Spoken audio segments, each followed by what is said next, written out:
opo koyo ngene rasane wong ora duwe cintaku mbok ya sampun lenesu nesu kabeh iso rasah kudu nganggo cucu emanen paras bagus mundak beda karo atimu rungokno tembangan manisku.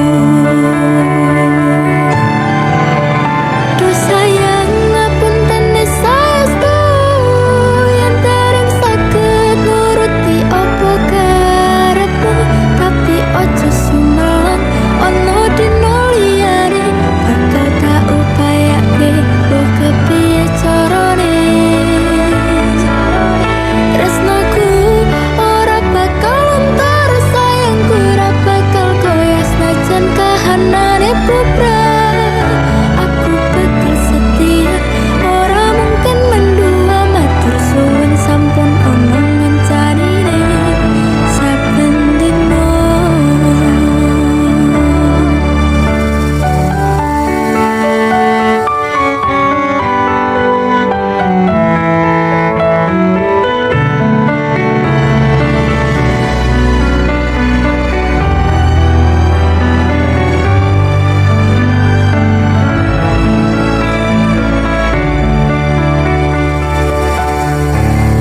Cintaku mbok ya sampun lenesu nesu kabeh iso rasah kudu nganggo cucu emanen paras bagus mundak beda karo atimu rungokno tembangan manisku.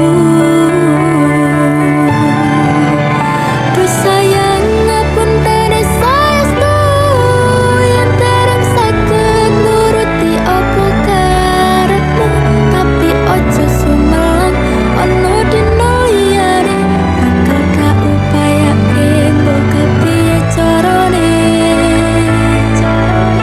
tresnaku ora bakal entar sayangku ora bakal koyo senajan kahanane bubrah aku bakal setia ora mungkin mendua matur suwun sampun ono ngencanine saben dino.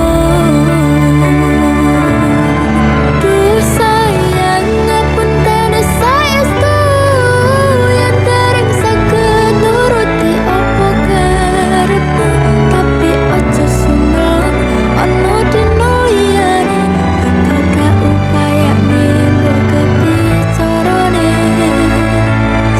tresnaku ora bakal entar sayangku ora bakal koyo senajan kahanane bubrah aku bakal setia ora mungkin mendua matur suwun sampun ono ngencanine saben dino. Aku bakal setia ora mungkin mendua matur suwun sampun ono ngencanine saben dino.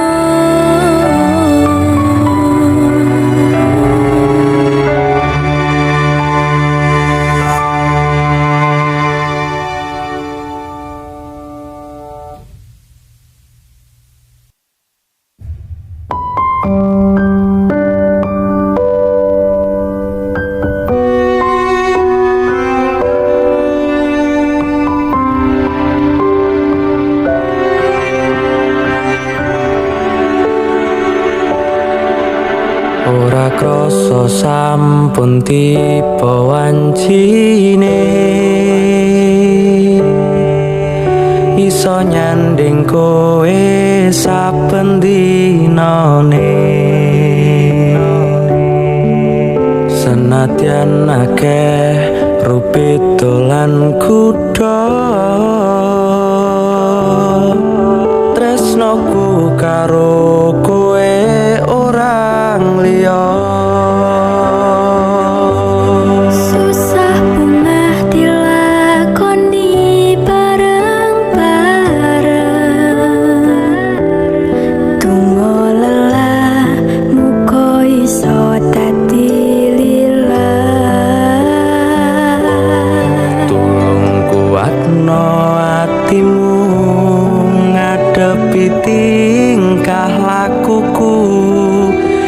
sayang sigarane nyawaku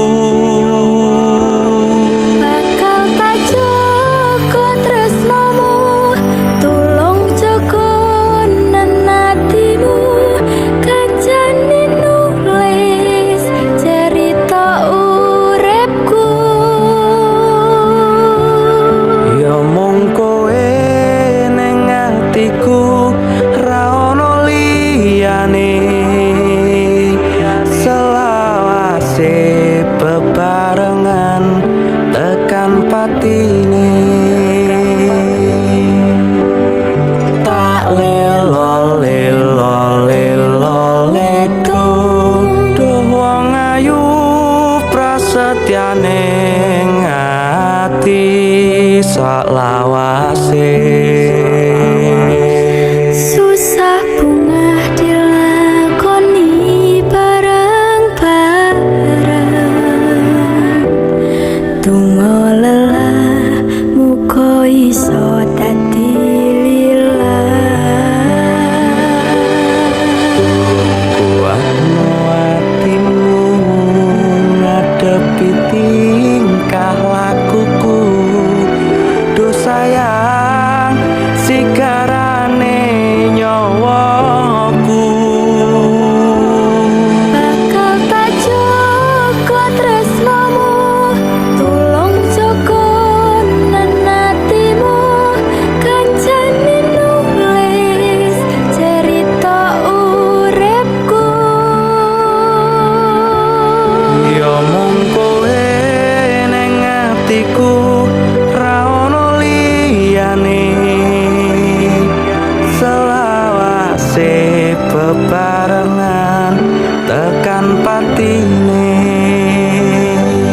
Bakal tak jaga tresnamu, tulung jaga nenatimu kancane nulis cerita uripku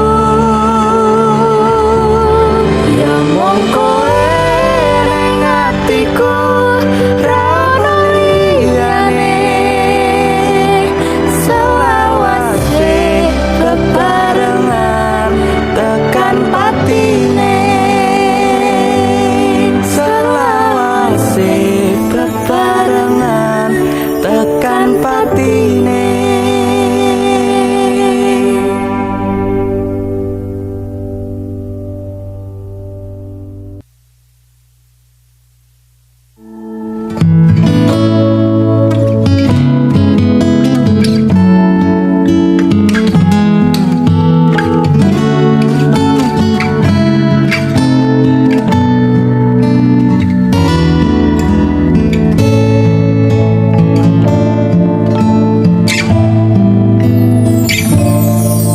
sampun boten enten tenagane,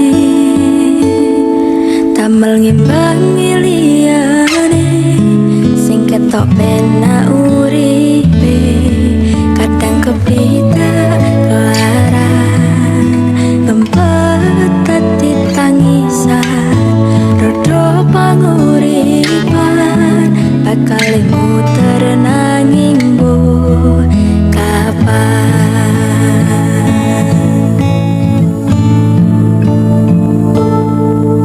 Sopo to sing pengen koyo ngene,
yen wis bab setia aku juara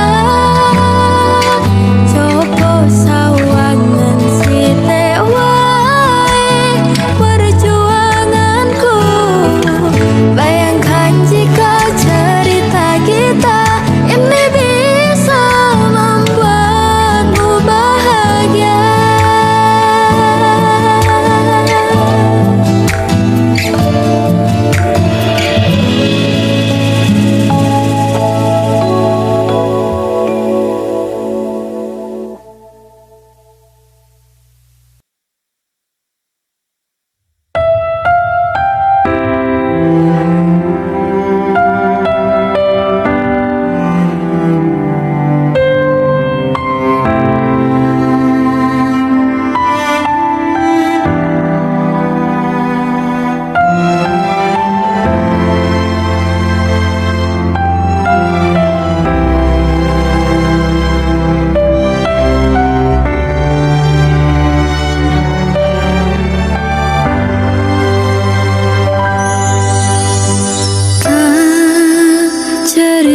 Ceritani cerita sing paling larani nalika bapak lunga ninggalke keluarga nelongso nanging kudu tak terima sing gawe tambah loro wong tuwa ana koyo ora ana ngendi kasih sayange sing koyo jalane bapak ibu bingung dhewe-dhewe yen pancen kudu pisahan ojo nganti anak dadi korban perjuangan ning dalan dhewean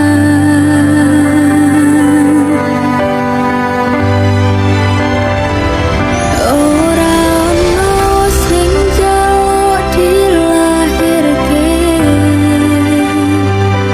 nang keluarga sing koyo ngene tak tompo apa arane kabeh kahanane yen pancen ngene iki takdire kudu iso kuat balungane berkerati sanggo tuane kudu iso ngatek dewe ra ono cekelane winine anak sing rusak omahe.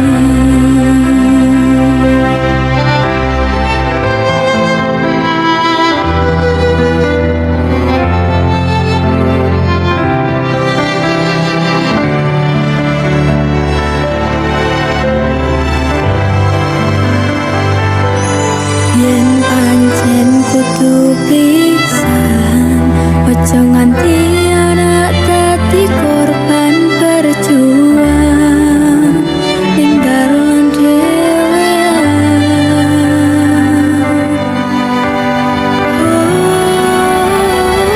ora ono sing njaluk dilahirke ning keluarga sing koyo ngene tak tompo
hatimu sing suci.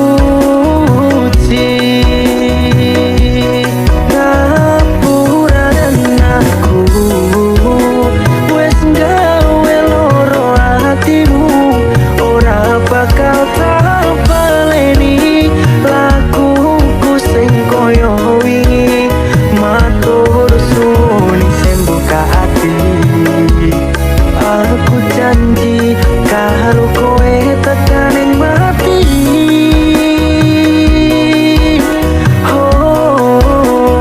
Rangkulan aku, kekepan aku, ora perlu ngapura, kowe wis tak ngapurani. Mending saiki awak dhewe laku bareng nyawiji koyo wingi. Pelampiasan wingi Nguatke hubungan itu.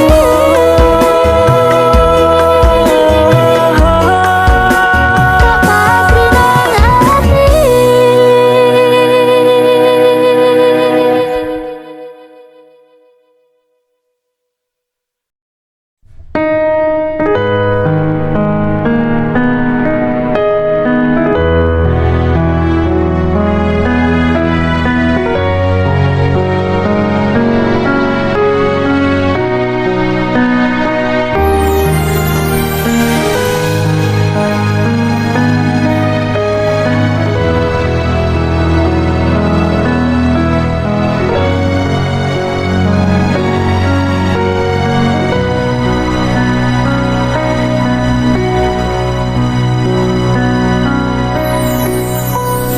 Masaku bali arep nepati janji, tak jaluk kowe ra ngapusi.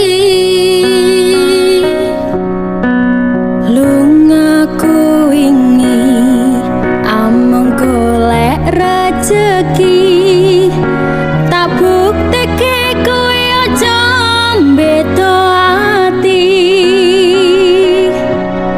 Wes seprene suwene aku lunga ninggal kowe, adoh paran yo mung tinggo kowe. Aku lilo ado omah ado wong tuwa, demi kowe ben supaya tetep mulya. Tresnoku ra bakal ilang senajan atoh paranku.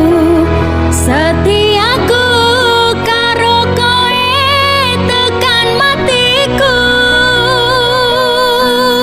Aku ora ngilang nanging merko kahanan. Aku ora ngapusi, bakal tak perjuangkan. Mikir masa depan karo golek modal, tinggo sesuk rapi duduk di pelaminan. Muga Gusti ngijabahi aku kowe dadi siji, bakal urip bebrayan ojo wedi kelangan. Aku ning sandingmu ngancani uripmu, mergo yo mung kowe sing gawe seneng atiku. Wis seprene suwene aku lunga ninggal kowe, atoh paran yo mung tinggo kowe. Aku lila atoh omah atoh wong tuwa, demi kowe ben supaya tetep mulya. Tresnoku ra bakal ilang senajan atoh paranku. Setiaku karo kowe tekan matiku. Mergo tresno aku bisa atoh paran jaga rasa. Godaan teko nanging aku ora ngiwa. Saiki wis urip bareng, susah seneng dilakoni. Ana kowe aku wani ngadepi urip iki. Matur suwun wis gelem nampa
kisah percaya endingnya indah. Kelangan kowe aku jelas ngamuk, laku tanpa kowe hatiku remuk. Tak pasrahke Gusti kabeh takdirku, dongoku ora pedhot yo mung dinggo sliramu. Wong lanang liyane ra bakal iso ganteni jenengmu, tau kersa jroning ati. Pengen ku siji nyanding sliramu, tekan ku mati dongoku ra bakal mandeg sedurung sliramu bali. Tok duwake ora apa-apa tresnoku, tekan ku mati. Sing penting rasaku sateruse ana ning jero ati, ning atimu. Gedene cintaku luar biasa, jelas paling tulus sak dunia. Walau kadang gawe aku kelaran, opo wae tak tabrak yang menjadi penghalang.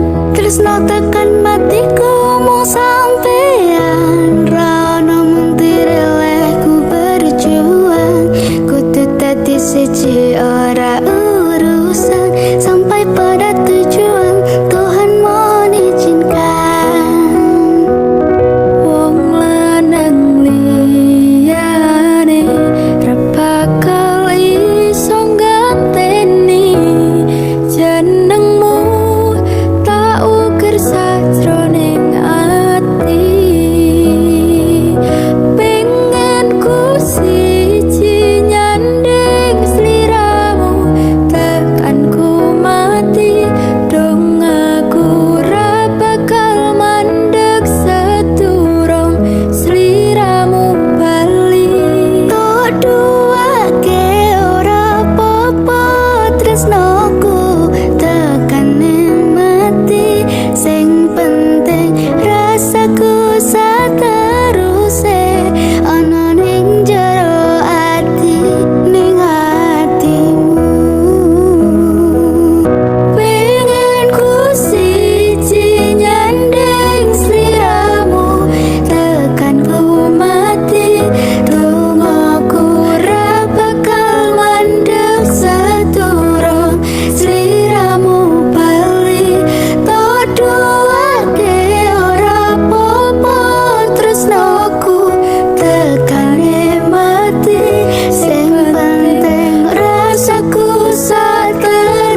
lagi pengen mikir kerja tak jaluk kowe ojo keloro-loro.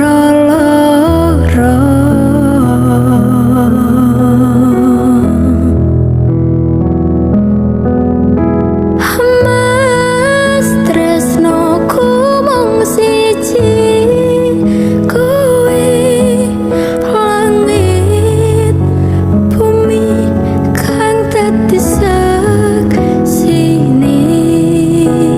Yen ning ati ra ono wong lanang liya,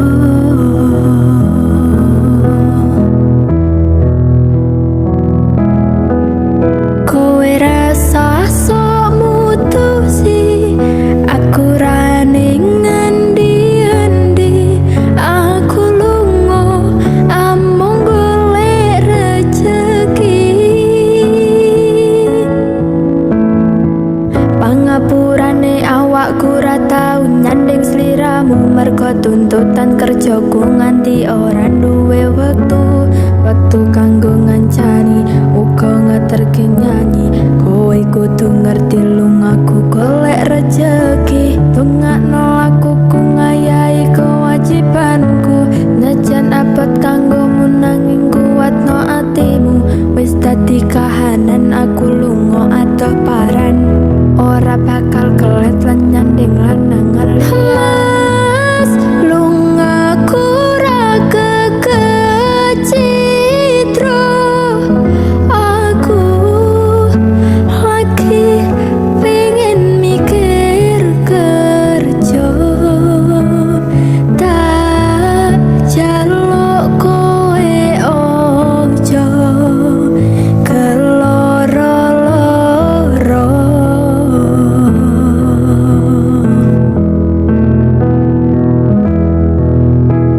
Mas tresnoku mung siji, kowe langit bumi kang dadi saksine.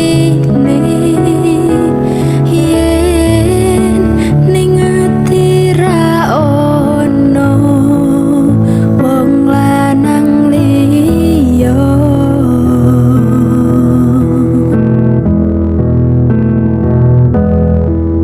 kowe rasa sok mutusi aku ra ning endi-endi. Aku lunga amung golek rejeki. Ojo keloro-loro, lungaku ra teges citra. Apa meneh nganti mikir aku wis ora tresno, ya mung kowe sing tansah ana ning jero dodo. Ra ana tresno liya mergo aku tansah setia, kudu percaya tresnoku iki mung siji. Kowe wani sumpah mati ning ati ra ana liyane, janjiku tak buktekke ora mung ana lambe tunggunen baliku bebrayan tekane salawase. Lungaku ra kecitro, aku lagi pengen mikir kerja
ning yo kudu sabar ora usah nggo nesunan.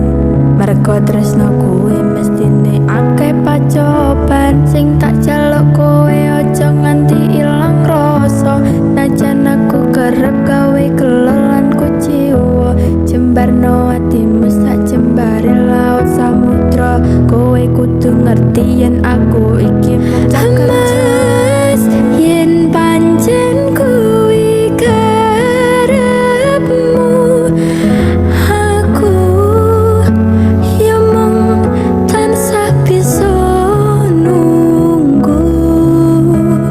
Tak kuatne atiku tanpa sliramu.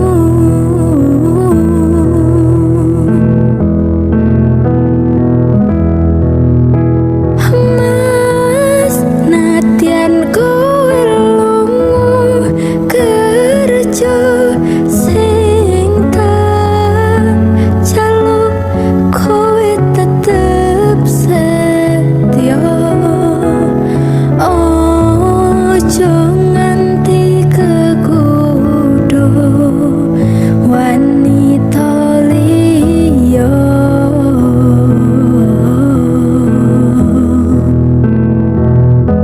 Sabaro aku yo mung cah kerja.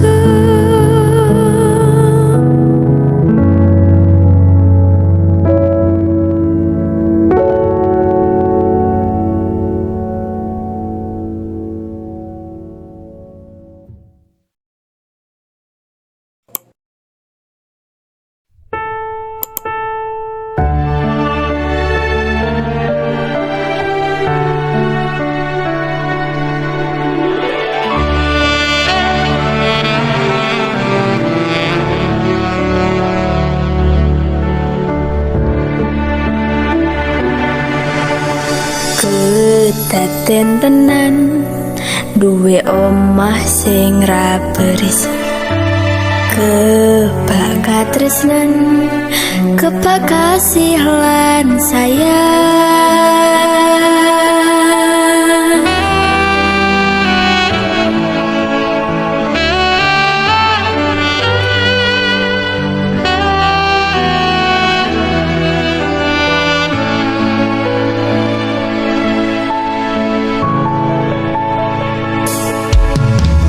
Ngobrol ra ono entek ning tengah wengi, tetes lembun sing ngancam. Aku sampeyan koyo lagi kasmaran tenang.